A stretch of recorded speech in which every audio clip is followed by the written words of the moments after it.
Praslavas bunker in northern Moravia is one of the few fully declassified Eastern telecommunications facilities from the Cold War period. At 10,000 square meters, it is also one of the largest of those facilities we know something about.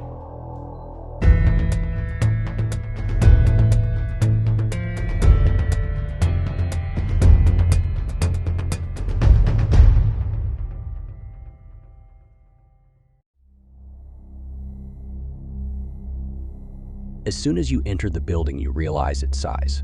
The bunker is uncharacteristically on a slope.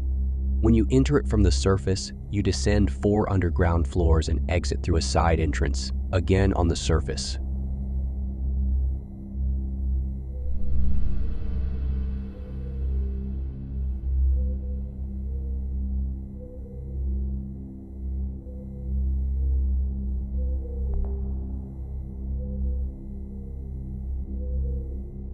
But let's stay inside. The upper floors are the technical facilities of the building. By the way, what you're seeing now is called an enfilade in historic chateaus. It's a very fancy way of putting the doors between rooms on the same axis. In Praslavas, they were inspired by medieval chateaus, and so they have an enfilade in the top secret telecommunications building.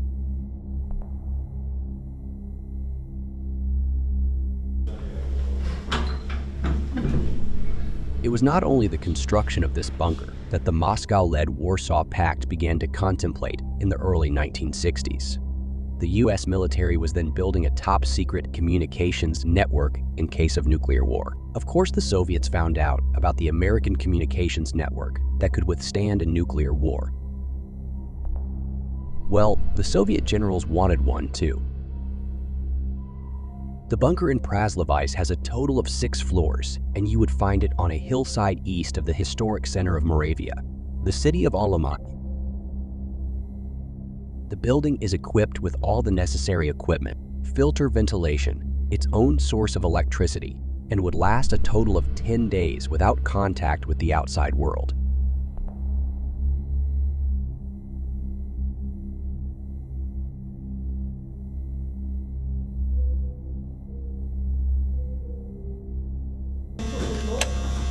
This bunker is actually a huge telephone exchange. Its technology dates back to the first half of the 70s. The actual construction reportedly started in 1968 and was finished in 1976. Although more than 20 years have passed since the last soldiers left, some of the technology has been preserved. This allows us to show the current generation of touchscreens how telephones were once made.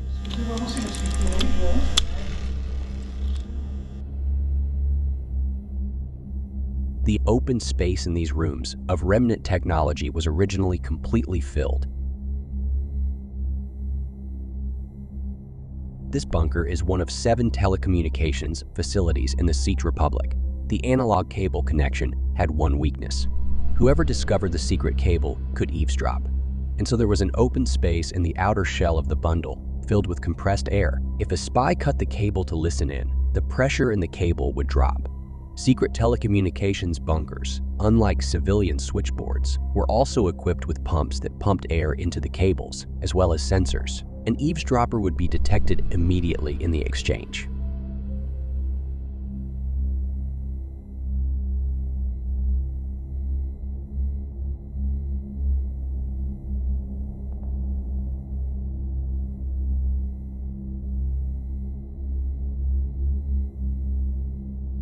In addition to providing living conditions for the bunker crew, the basic need for the telecommunications facility is to provide electricity, and so there is a huge battery storage facility, comparable perhaps only to that found in contemporary nuclear power plants of Soviet type.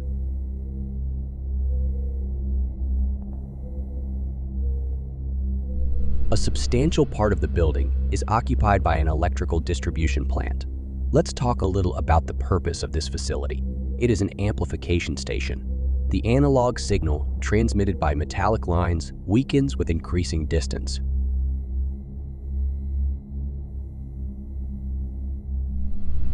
This station was part of the cable link between Moscow and Berlin. It was one of the devices without which Moscow would not have been able to reach Berlin.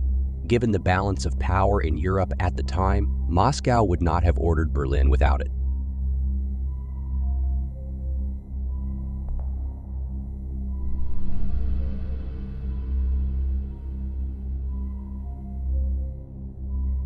If you are interested in the fact that the indicators are not completely stable, as it is usually the case with electricity supplied from the public grid, then know that at the end of this report, I have a specialty directly related to meter oscillations.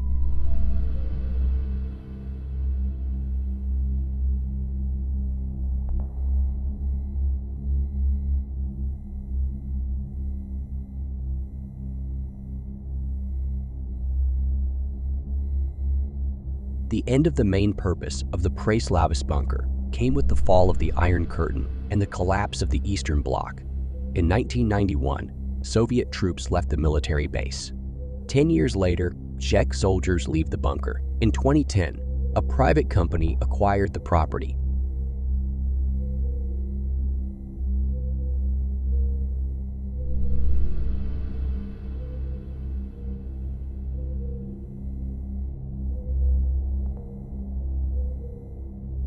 In recent years, in part of the underground space, plants have been grown in hydroponics and fish have been cultivated.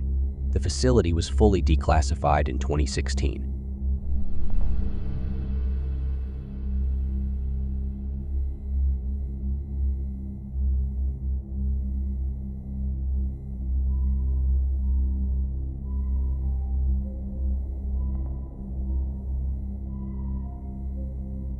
And here we are again with the enfilade, and here we can also say,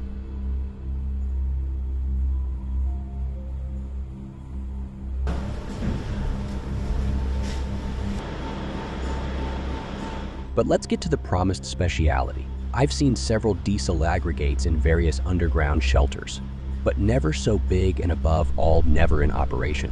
So as far as I can tell before the rumble, there are two 300-liter 6-cylinders, each capable of delivering 750 kilovolt amperes.